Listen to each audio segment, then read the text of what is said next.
믿습니다. 사랑의 하나님 아버지 감사합니다.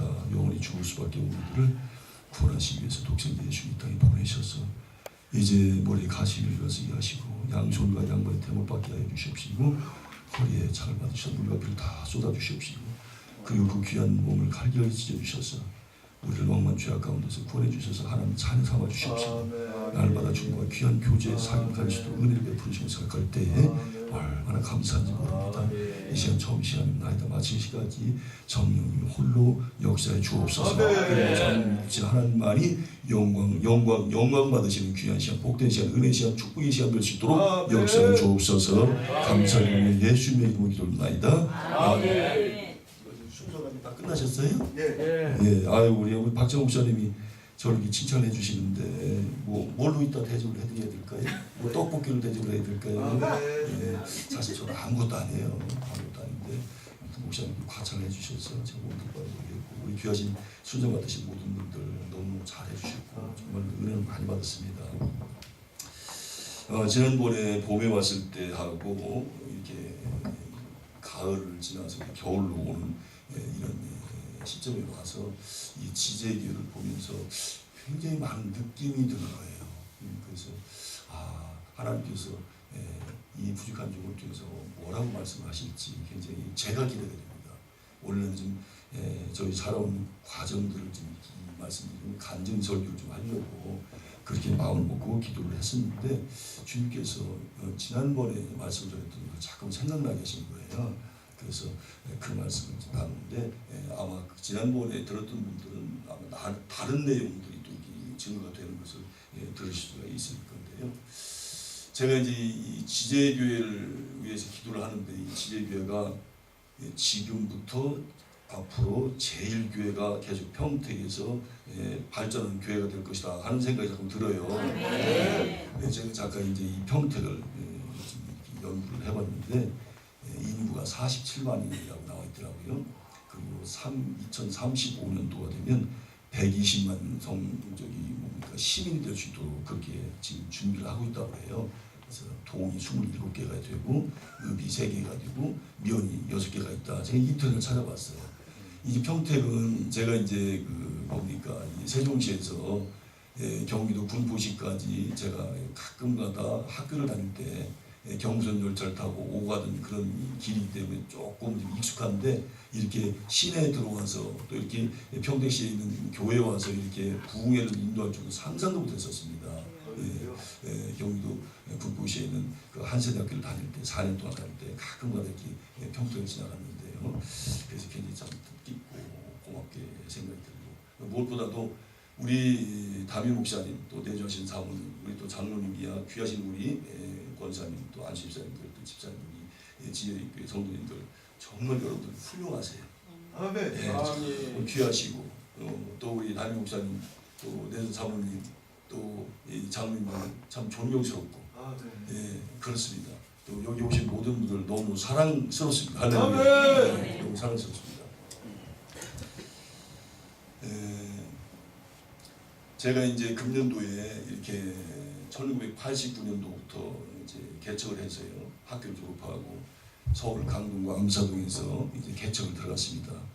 지하를 얻어서 고향에 있는 논을 팔아서 그 당시 1,100만 원을 들고 이제 저하고 집사람하고 둘이 이제 아무것도 모르고 무식하다고 용감하다고 지하실에서 이제 개척을 들어갔고 바로 그 예배당 안에 조그마한 이제 방이 하나 있어서 거기서부터 이제 신혼살림 겸 이제 목회가 이제 시작되었는데요.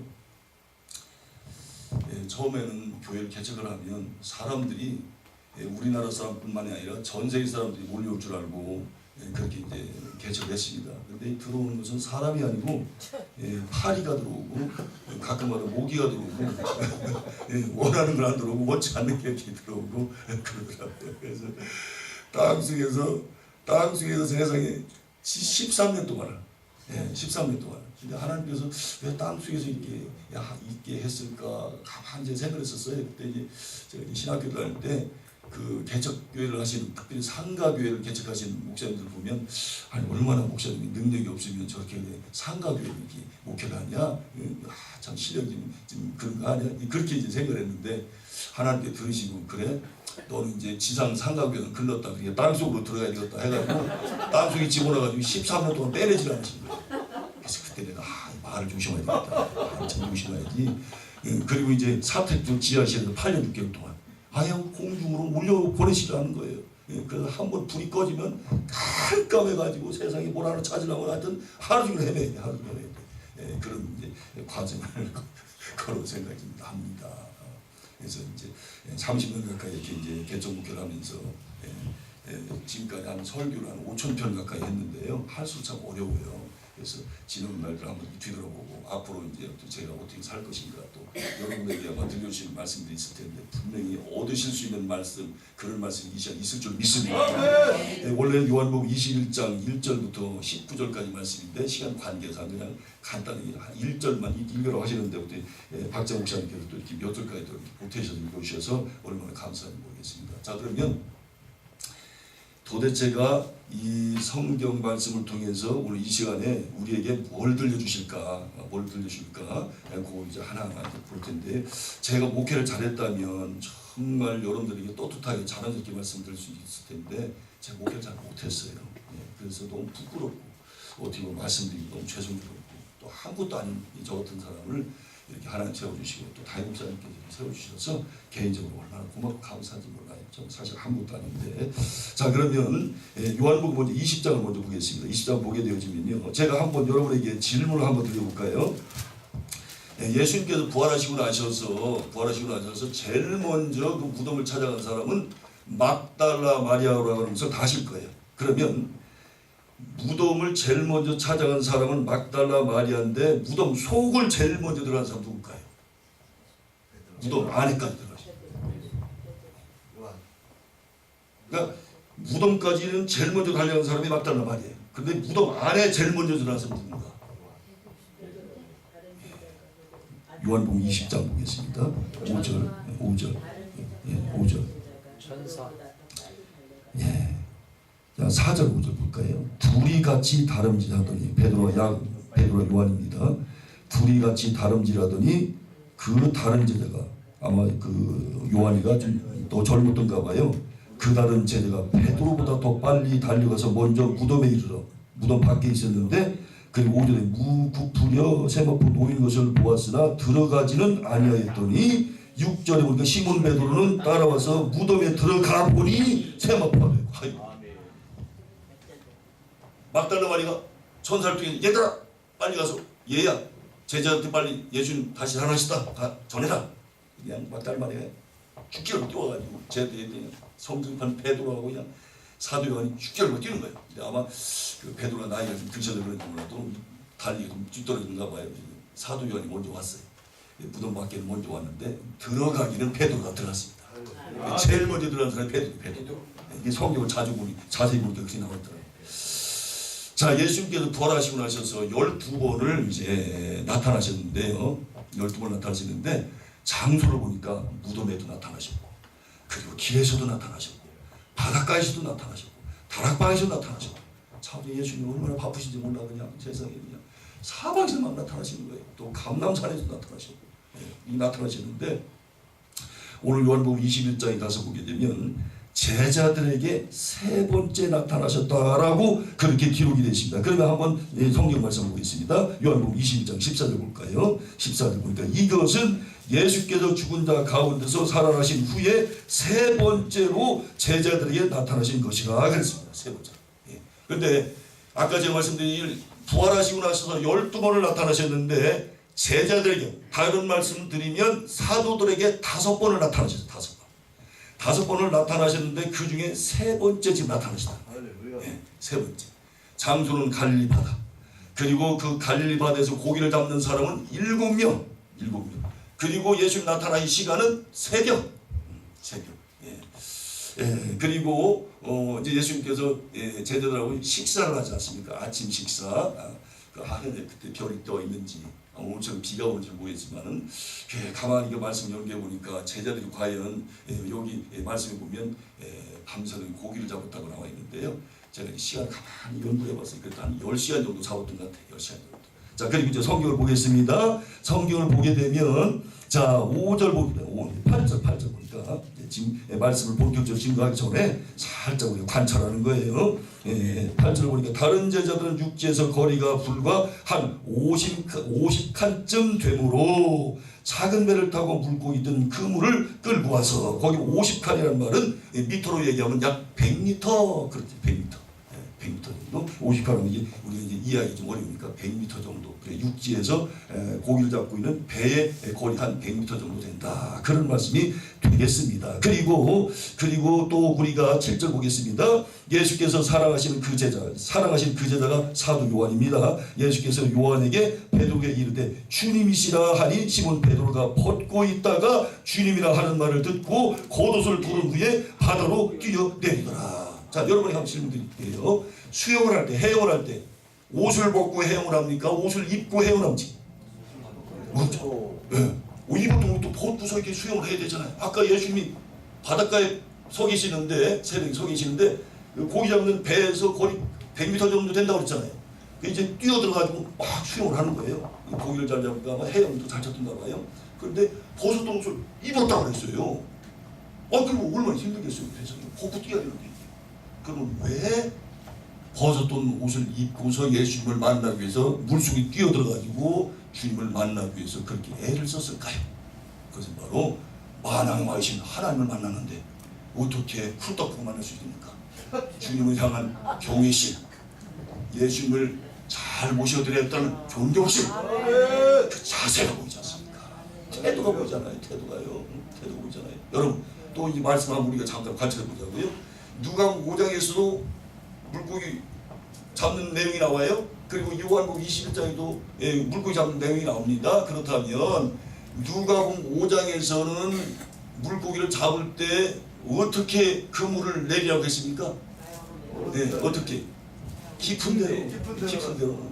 그런데 요한복음 21장에서는 배의 오른쪽에 이거 다르네요. 물고기 잡는 장면이 두 개가 나오는데 누가복음 5장에서는 깊은 데 가서 그물을 내리라. 요한복음 20장에서는 배의 오른쪽에 가서 그물을 내리라. 이것이 또 달라요. 이 말씀 보다 보니까 요한복음 21장에 가서 보면요, 수고하여 밤새도록 고기를 잡았습니다 라는 말이 없어요. 근데 누가복음 5장에 가서 보면 밤새도록 수고하여 잡았지만은 그 수고했다는 말이 써있어요. 보니까 써있어요. 그리고 또 말씀을 보다 보니까 어떤 내용이 나오냐면 누가복음 5장에 가서 보게 되면 배에다가 고기를 실어가지고 6kg 끌어들였다. 배에다가 물고기를 채워가지고 2배 채워서 육지로 끌고 왔다.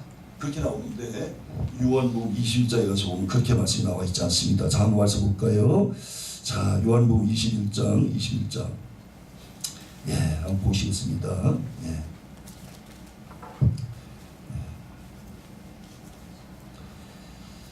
자, 11절 보세요. 시몬 베드로가 올라가서 그물을 육지에 끌어내리니 가득히 찬 큰 물고기가 153마리라 이같이 많으나 그물이 찢어지지 아니하였더라.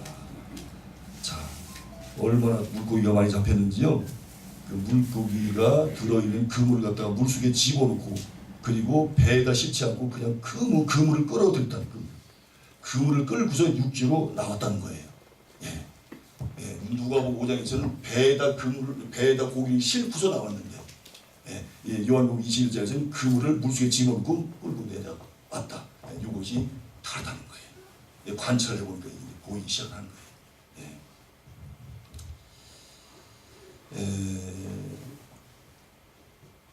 목회를 이제 쭉 해오면서 내가 느낀 게 뭐냐면 목회를 정말 잘할 수 있을 텐데 목회를 잘해보고 싶은데 이 목회가 생각처럼 안 되는 거예요.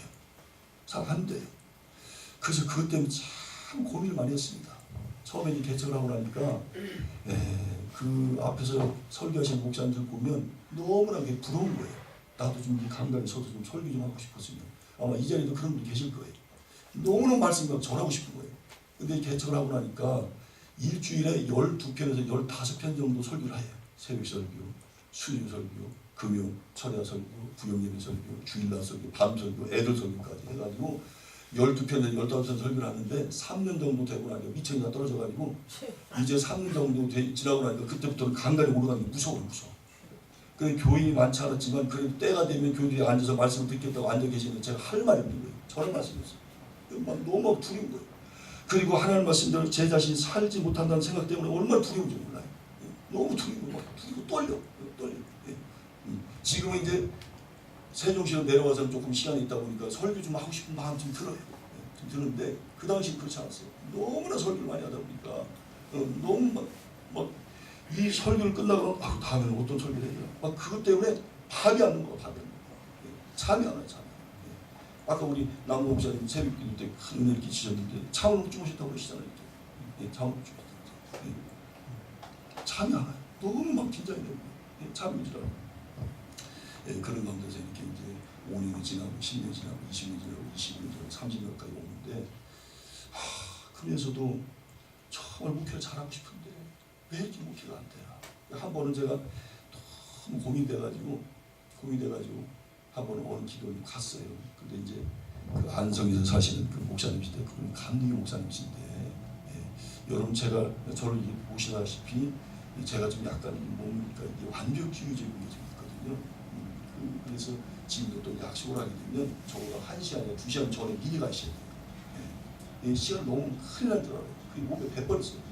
그런 약간 완벽주의적인 게 있는데 한 번은 제가 이제 안산에서 우리 신재근 목사님 안산에서 목회하고 계시는데 제가 안산에서 개척을 했을 때 최 집사님이라고 지금도 이제 기억이 생생한데 그분이 다른 교회에서 이제 시험이 들어가지고 오셨어요. 부부가 오셨는데 이분이 아주 예배를 열심히 참석하셨어요. 그리고 시리즈도 잘하시고 또 몸을 또 봉사도 잘하시고 그러면 점수가 한 80점, 90점 정도 되잖아요.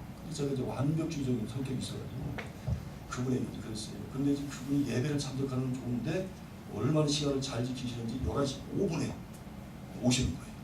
근데 저는 10시 반에 좀 참석해 주시면 좋겠습니다. 그리고 또 저는 얘기를 하는 거예요. 그래서 그분은 11시 5분, 저는 10시 30분, 35분 차이가 나잖아요. 요거 35분 차이를 이걸 잘 좁히지를 못하는 거예요, 제가. 그래서 이제 그걸 강단지대도 하고 개인적으로 얘기했는데 지금 와서 생각하면 그 얘기할 필요가 없는데 그 괜히 얘기를 해가지고 긁어서 부르는 피운다고 괜히 얘기를 해가지고 그래가지고 그분이 나가버렸어요. 나갔어요.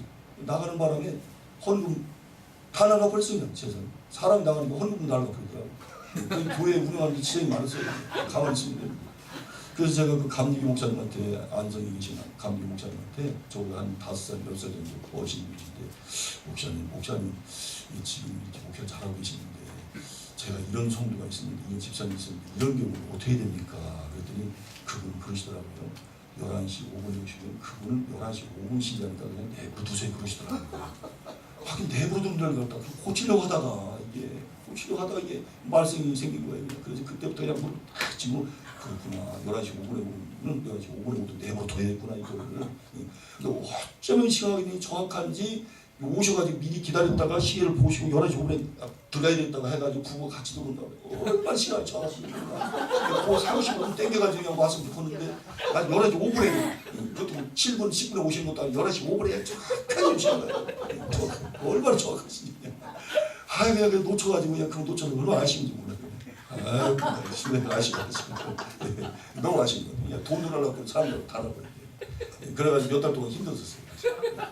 내버려 둬야 되는데 그냥 잡으려고 하다가 밥 잡으려고 하다가 세상에 그렇게 되는 그런 경험도 있었고요. 하여튼 제가 간증 섞인 말씀 좀 앞으로도 하겠습니다만은 그래서 이게 참 그래서 제가 내가 목사가 되지 말아야 돼. 괜히 목사 된다고 괜히 내가 큰가 아니고 그래서 하나님이 실수해가지고 나를 목사로 부른다. 그래서 너무 힘들 때는 집사님 부럽더라고. 집사님 부른 줄 몰라요. 너무 힘들 때는요. 여러분 말입니다. 이 한 달에 세를 안 내보는 분들 몰라요. 그 심정을. 세상에.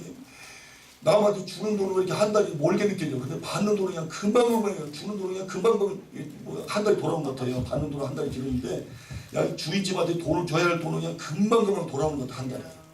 근데 월세가 이게 제때 드리면 얼마나 좋겠어요. 근데 이게 한 달이 밀리고 두 달 밀다 보면요, 주인집에서 막 압박이 들어온다고요. 그러면 전화 벨 순간 울려도 심장이 벌렁벌렁 하는 거예요. 예를 들어서 뭡니까 월세를 낼 돈이 있다면 얼마나 마음이 든든하겠어요. 근데 낼 돈이 없는 거예요. 낼 돈이. 그런데 주인집에서 달라는. 그리고 그럼 다음에 드릴게요. 그러면 날짜하고 시간을 정확히 말씀해 주세요. 그런 거예요. 근데 저는 돈이 있어야 뭘 날짜를 말하든지 시간을 말할 것이 아니겠습니까? 있어야 그러잖아요. 아무것도 없는데 날짜를 정확히 얘기를 해달라는 거예요. 그 답답한 심정을 누가 알겠습니까? 그 답답한 심정. 그런 경우도 있었고요. 그 다음에 또 먹을 게 없다 보니까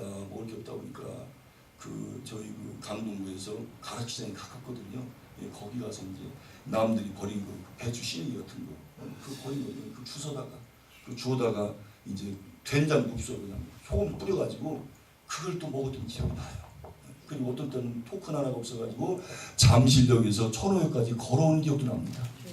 토큰이 없어가지고. 아마 여기 부흥회로 오고 싶어도 특별히 우리 목사님 가운데 오고 싶어도 돈이 없어도 못 오는 분들 분명히 계실 거예요. 분명히 계실 거예요. 그러니까 이제 이런 이 상황 가운데서 교회를 좀 부흥시켜보겠다고 아내는 21금식을 5번을 하는 거예요. 21금식 5번. 저도 21금식을 한번 해봤는데 죽는 줄 알았어요. 어떤 목사님은 뒤에 앉아가지고 21금식 하는 세상에 앞머리가 다 호떡으로 보이더라고요. 너무나 처음 얼마나 먹고 싶은데. 제가 이제 그 21금식을 마치고 나서 어느 식당에 들어갔어요. 그래가지고 이제 제일 먼저 동치국물 먹잖아요. 근데 동치국물을 국물 갖다가 이제 먹으러 이제 식당에 왔는데 먼저 동치국물 달라고 해가지고 먹는데 그게 그렇게 맛있는데 좌우전 지금 기억으로는 하도 오래된 기억 지금 희미하지만 15그릇을 먹었던 것 같아요. 그것도 주인 식당 아줌마가 깜짝 놀라가지고 이걸 왜 이러나 나도 이러냐 나 이상한 사람 보더라고. 그래 이제 그 상황을 얘기했어요. 사실 20금식 해가지고 한번 먹고 싶어가지고 끝도 없이 이렇게 먹혀가지고 괜히 먹고 있다고 그랬더니 그거 이해를 하시더라고. 나중에 더 주시더라고. 더 잡수시라고. 그날 아마 동치미 만들고 저를 위해서 타나갔던 것 같아요. 다른 사람 먹지도 못하고. 그런 기억도 나기도 하고요. 하여튼 뭐 지나간 30년 동안 그 목회 사역 얘기를 하면 어떻게 그걸 다 얘기할 수 있겠습니까? 한 번 또 교회라는 분이 시험이 들어가지고 세상에 직전거리 10m 거리로 나가버린 거예요. 1년 동안 잘 오셨는데 그래서 제가 이제 성도님 집에 가서 성도님 교회 나오셔야죠. 그때 제가 전사 때는 전사님 그 교회가 구원인 걸 그때는 교회 창립교인데 창립교만 구원 있는 게 아니지 않습니까? 다른 게 구원 있잖아요. 그러니까 전사님 돌아가세요. 우리 교회 자기 집까지 거리가 불과 5m도 안 돼. 옆에 있던 남편이 이제 전사님 빨리 가세요. 집사람 가라는데 왜 자꾸 무릎 꿇고 있어요. 그래 세상에 참 사람 눈치도 없네. 막 그러네. 빨리 가라는 게 그냥 세상에 또 이거 사람한테 또 가라는 소리니까 얼마나 서러운지 그냥 거기서 하나씩 울다 왔어요. 그냥 하나씩 울다 왔어요. 나중에 나는 걸 보니까 세상에 그냥 한 40, 50명 나오는 교회 그냥 한 직선거리 10m도 안 되는 그 교회로 그냥 빠져나와 버린 거예요. 그래가지고 새벽에 잠을 자게 잠에 앉아가지고요. 새벽 2시쯤에 2월 달에요. 그때 춥거든요. 날씨가 얼마나 맑은지 주름만큼이 없어요. 근데 달이 휘엄청 밝아. 근데 그 교회 앞에 가가지고 얼마 전까지만 해도 전사님 했던 그 성도가 이 교회를 나온다고 생각하니까 얼마나 그때 이제 목회 초인데 그렇게 그 성도가 보고 싶은 거예요. 그냥 그래가지고 거기서 한 2시간 동안은 소리 없이 울었던 것 같아요. 남교회 앞에서 하염없이 울었어. 그래가지고 그때 천호동에서 풍납동 아시잖아요. 거기까지 터덜 걸어서 오는데요. 이 발걸음이 천근만근 같이 느껴지는 거예요. 이렇게 해서 교회 문 닫는 거 아니야? 그 무거운 마음, 그 착잡한 마음, 그 고통스러운 마음, 이루 말할 수 없는 거예요. 너무 고통스러워. 자, 오늘 예수님께서 제자들에게 나타나신 목적이 뭘까요? 그것은 딱 하나입니다. 온전한 신앙을 가지라는 겁니다. 그걸 말씀하신 거고 오신 거예요. 오늘 설교 제목이 아직 끝이 아닙니다. 그것이 설교 제목이에요. 기회가 있다 그 말입니다. 기회가 있다. 지금 제자들이 큰 낭패를 당하고 있잖아요.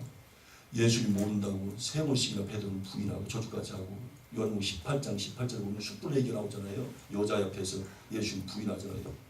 그리고 오늘 예수님이 제자들에게 식사 대접하면서 숯불을 피우고 있잖아요. 너 지나가지 한번 보고 생각심 해보라, 그런 뜻이겠죠. 그래서 이제 제자들을 찾아오십니다. 그러면서 배 오른쪽에 금을 내려. 그래서 금을 던졌습니다. 밤새도록 잡았는데 한 마리도 안 잡히는 거예요. 근데 이게 웬일입니까? 예수님 말씀에 의지해서 금을 내리고 나니까 금이 찢어지도록 153마리의 큰 물고기가 잡히는 거예요. 그냥 할렐루야. 네. 밤새도록 한 마리도 못 잡았는데 한 마리도 못 잡았는데 한 마리도 못 잡았는데 금이 찢어져 잡히는 거예요.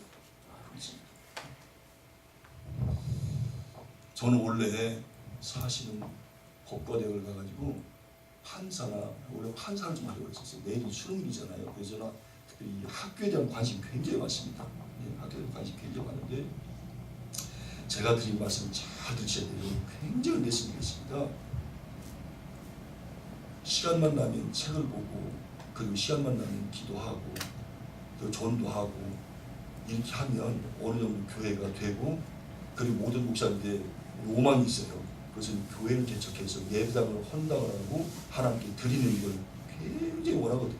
목사님 만나서 물어보면 오늘 교세가 되고 그래서 예배당을 짓고 하나님께 헌당하고 싶습니다. 그렇게 얘기하시는 분이 많아요. 저도 마찬가지예요. 제가 여의도 순복음교회에서 1991년도에 목사 안수를 받았습니다. 5월 11일 받았는데요.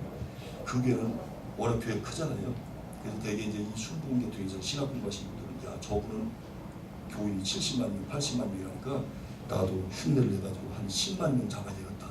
네, 그렇게 생각하고 이제 개척을 하면 하여튼 벌떼처럼 불때처럼 몰릴 줄 알고 교회 문을 열었더니 6개월에도 한 명도 안 오고 저하고 집사람만 새벽, 낮, 밤 계속 예배를 드리는 거예요. 근데 그것도 한두 번이지 나중에 질려서 못 드려요. 질려서. 너무 힘들어. 너무 힘들어. 그래서 30년 이상 가까이 됐는데도 아직도 교인이 100명이 안 넘네. 100명이 안 넘는 거예요. 그때 제가 깨달은 거예요. 얘야, 너는 조영기 목사님 아니야. 너는 김종문이야. 너는 너 자신을 정확히 알아야지. 왜 너가 너 자신을 모르냐?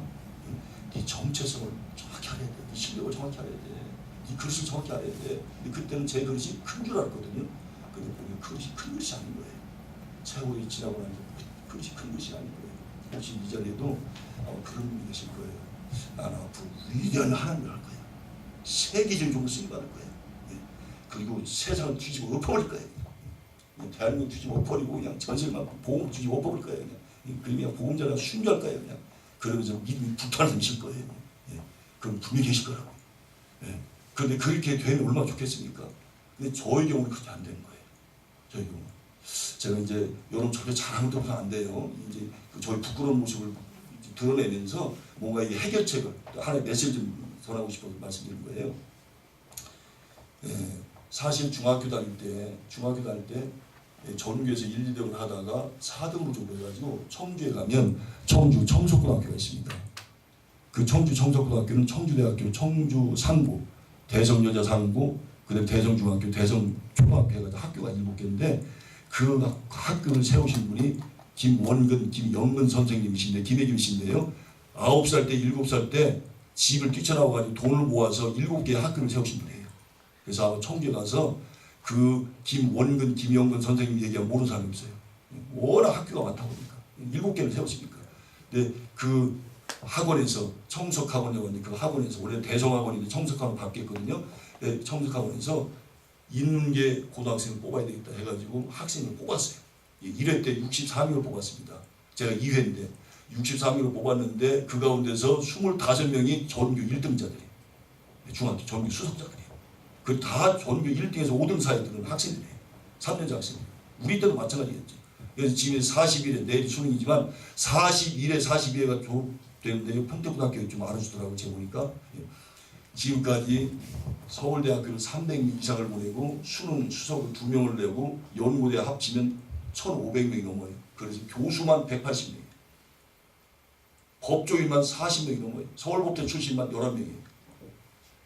그래서 어떤 생각이 드냐면 내가 차라리 목사가 안 되고 이 친구들도 이렇게 의사가 되고 저렇게 고위 공무원 자리가 가고 나도 3년 장학생인데 쟤도 3년 장학생인데 제가 저렇게 어떻게 보면 사회에서 영화를 누리고 있는데 나도 그럴 만한 능력이 있는 거 아니야? 하나님께 그런 능력 주셨기 때문에.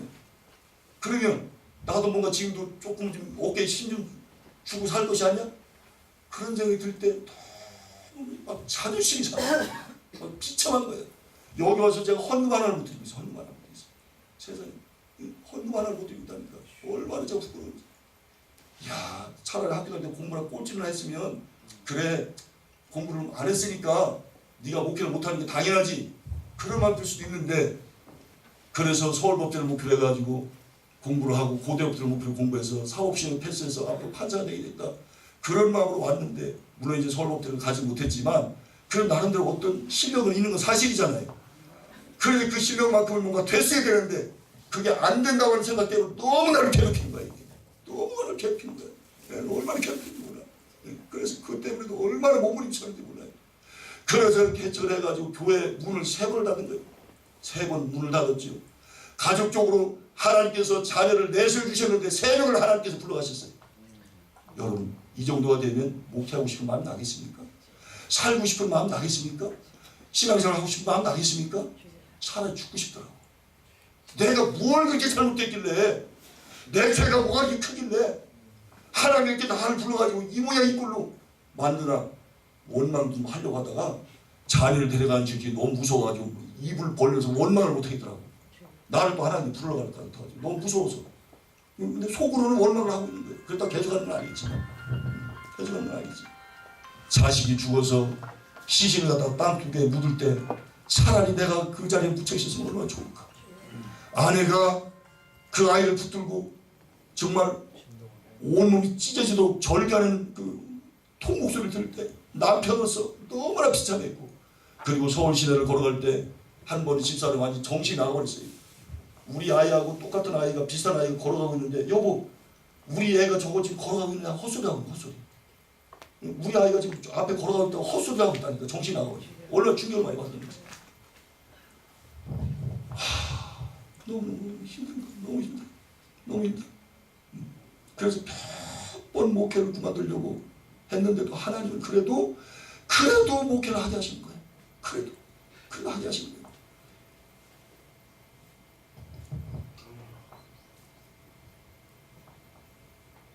서울에 제가 선호교 개척을 할 때요 하나님이 천사를 붙여주셨어요. 우리 교회에 초등학교 다니는 아이 둘을 갖다가 바로 옆집에 있는 아이를 보내줬는데 그 집은 얼마나 집안이 가난한지 이 집이 새에서 막 비가 될 정도고 단칸방에서 살았던 집인데 부모님이 멀리 교회를 나가시기 때문에 그 아이를 우리 교회 보내야겠다고 해서 뭐 불과 5m도 안 되니까요. 그래서 우리 교회를 보냈어요. 2년 동안 보냈어요. 근데 그 아이의 아빠, 엄마를 갖다가 몇 년 후에 만났습니다. 만났는데 그때 이제 그 목사님들, 사모님들, 전사님들에게 식사 대접이 있어가지고 장로교는 노예라고 하지 우리는 지방이라고 하거든요. 그 지방에 모임이 있었는데 그때 한 30에서 50명 정도 롯데 호텔에서 식사를 했었는데 저는 그런 음식을 처음 먹어봤어요. 3만 원짜리 식사를 대접을 한 거예요.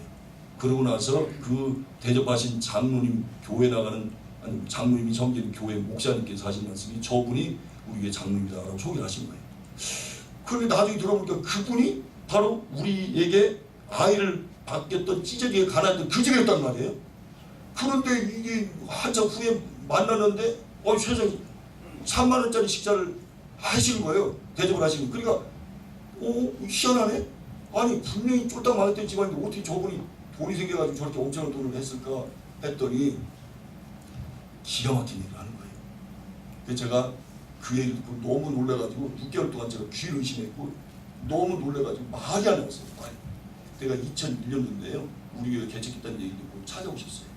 자기 아이 둘을 갖다가 이제 잘 양육했다고 고맙다고 찾아오시더라고. 그래서 지난 얘기를 쭉 가면서 먹을 것도 다 사오시고 뭐 전화기도 사오시고 하면서 얘기를 하시는데 제일 먼저 얘기하신 게 바로 11조를 하신 거예요. 2001년도에 11조를 얼마를 드렸냐면 2,700만 원 줬다고 해요. 이 돈은 2,700만이라면 참 웃지도 않으시네요. 너무 엄청난 얘기를 해서 그러십니다. 여러분들이 이 놀라운 얘기를 할 때 안 웃으면 제가 또 이상해 봅니다. 2001년도에 2,700만 원을 신입주 드렸다는 거예요. 근데 세상 단칸방에서 하는 분이 2,700을 드렸다고 하는 게 이게 이해가 되냐고 말입니다. 200만도 큰데. 나중에 알아봤더니 이분들이 가구 개통회식을 하신 거예요. 공장이 3개입니다. 공장이 3개면서 공장마다 신학 대학원생을 모시고 꼭 예배를 드신 거예요. 아, 근데 장로님하고 그 집사님이, 장로님은 전라남도 한평이 고향이고 집사님은 강원도가 고향인데 중졸밖에 안 돼요. 많이도 못 배웠어요. 그런데 하여튼 얼마나 믿음이 좋은지 예배당을 새로 짓는데요. 예배당을 새로 짓는데 단을 뚝 잘라가지고 그분이 작정 헌금을 해가지고 드리기 시작한 거예요. 그리고 지금은 우리나라에서 나온 차 중에 제일 좋은 게 에쿠스, 이제 단종됐다고 그래요. 제네시스가 제일 좋은데요. 그 당시에는 다이너스티라는 차가 있었어요. 5,800만 원짜리. 그걸 담임 목사님께 선물 드린 거예요. 그리고 통장에다가 2001년도 얘기입니다.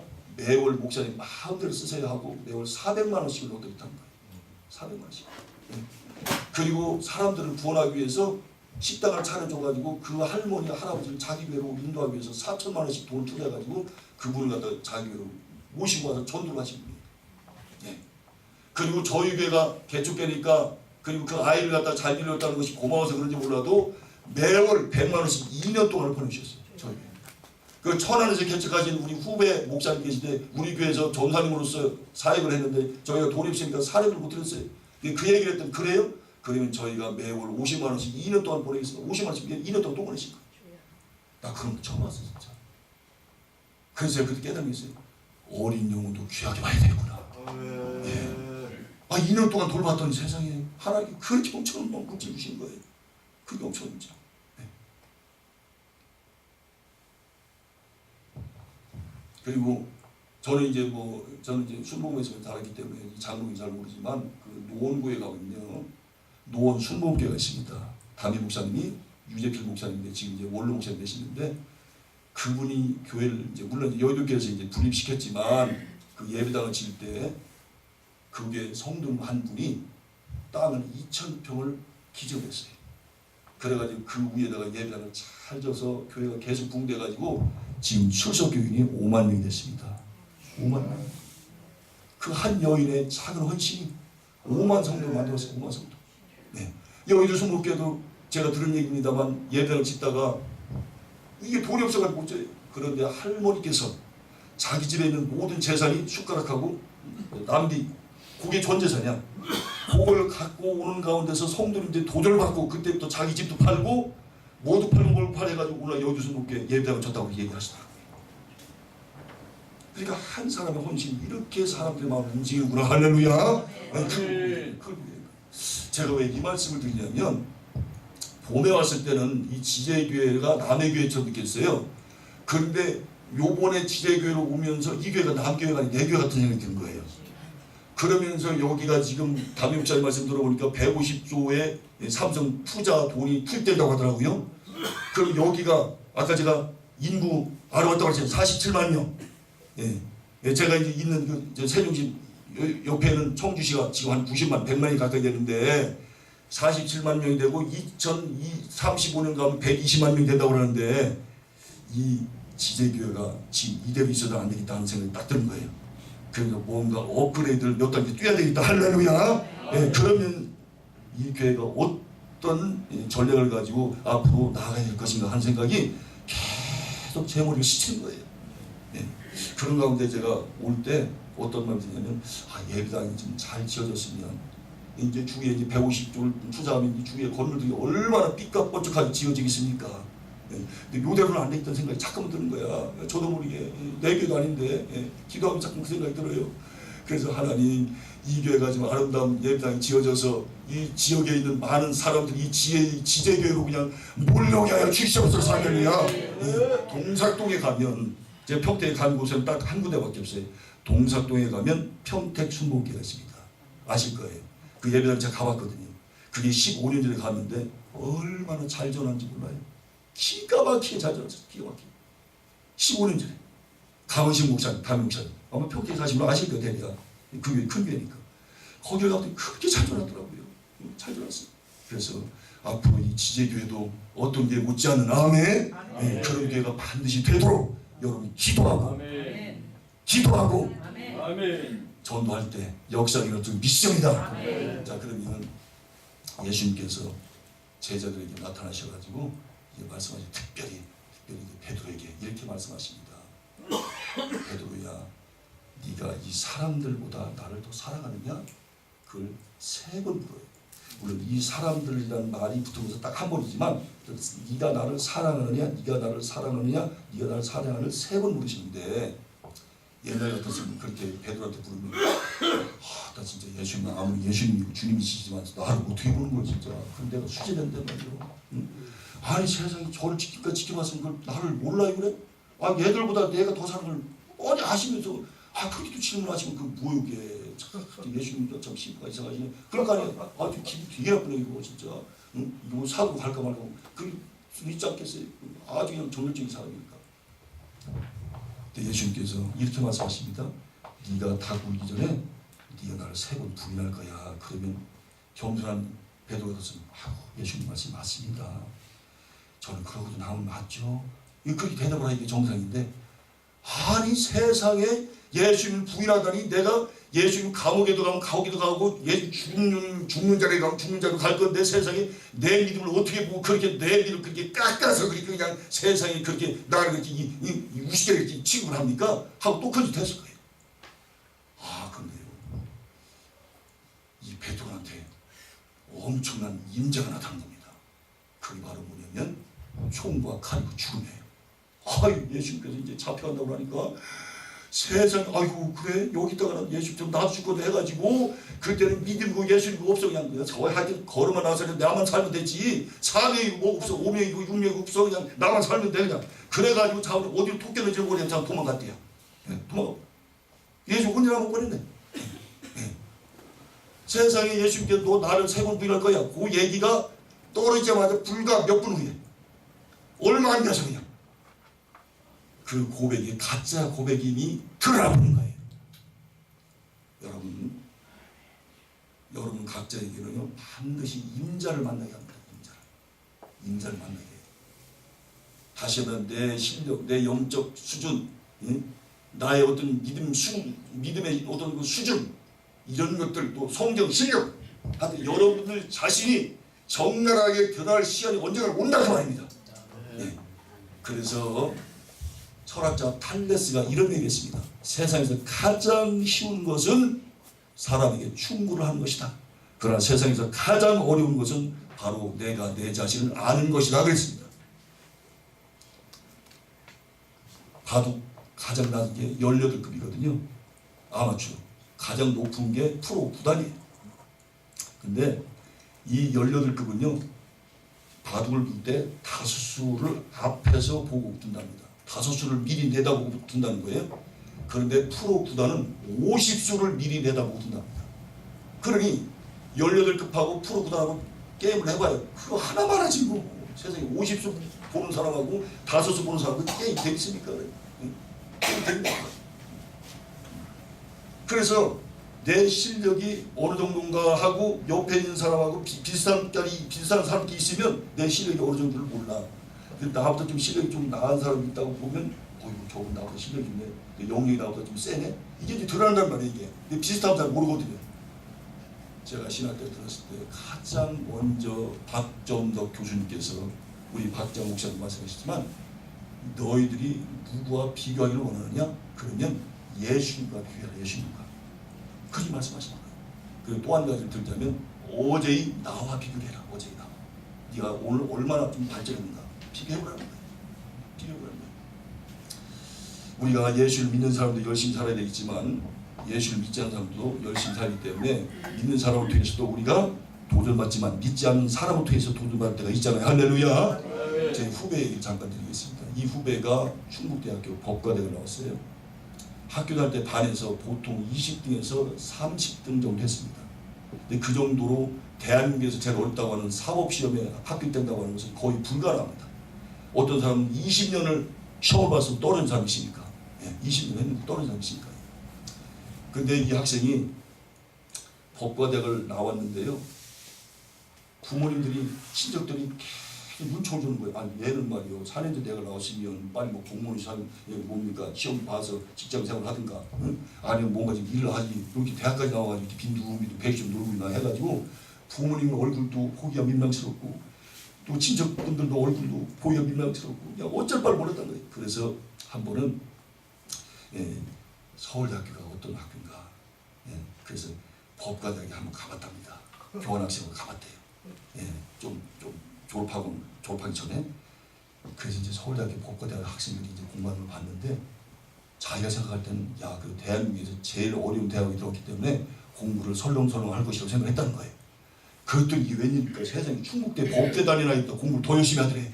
거기서 이 학생이 충격을 먹은 거예요. 그냥. 그래서 생각을 완전히 바꿔버렸어요. 내가 이 시간 이후부터 죽기 살기로 공부해야 되겠다.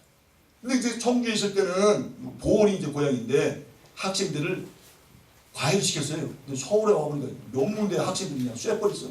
그래가지고 과외 시키다 말도 못 꺼내 그냥. 그래가지고 방법을 찾은 게 식당에서 서빙을 하고 그 다음에 건물에 가서 이제 청소를 하면서 몰지를 마시면서 그러면서 사법시험을 공부를 하고 또 한 가지 목표는 바로 뭐냐? 서울대학교 대학원에 석사과정 따야 되겠다. 두 가지 목표를 딱 잡은 거예요. 그래가지고 그때부터 잠을 2시간밖에 안 자면서 죽기 살기 되고 공부를 한 거예요. 그래가지고 결국 합격을 했습니다. 그 변호사가 바로 김기윤 변호사예요. 김기윤 변호사. 자 이제 시간이 이제 많이 갔다고 이렇게 이제 얘기를 하시는데 어떻게 이제 끝날게요.